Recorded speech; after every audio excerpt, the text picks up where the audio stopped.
Legacy isn't about where you're going, it's about what you refuse to forget.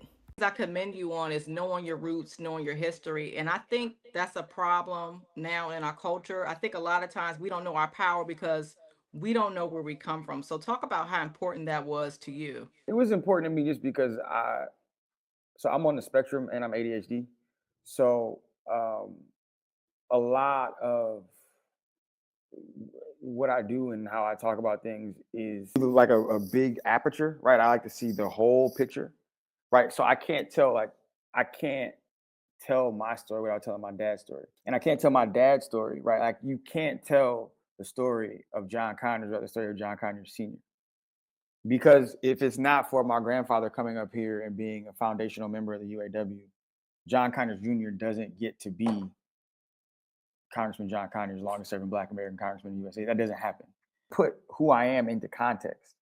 And then the thing I always say is that like we all exist within the context of our collective past. Like you are not here if not for what happens between your parents and your like that's how we all come into being or jail your future or what you become.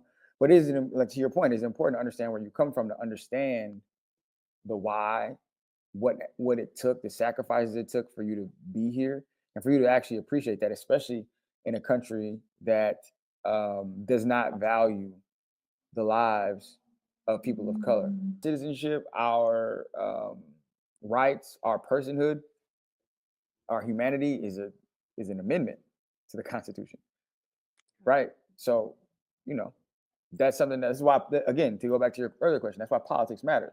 These are policy things. What's one leadership lesson your father taught you through action, not words? Um, Plant trees you'll never get to sit under, whose shade you'll never get to sit under, right? Like whether that's reparations, whether that's Medicare for all, whether that's the Humphrey Hawkins full employment bill. Um, you know, my father left behind legislation that people are still working toward today. Which, like, if he didn't author that or if he didn't put that into the congressional record, who's to say whether anyone would have done it? Love with the journey. It's not about whether you get to see the promised land. It's about I'm going on the journey and I'm walking towards it. And like, if I die along the way, I have charted a course that like my people can follow. And we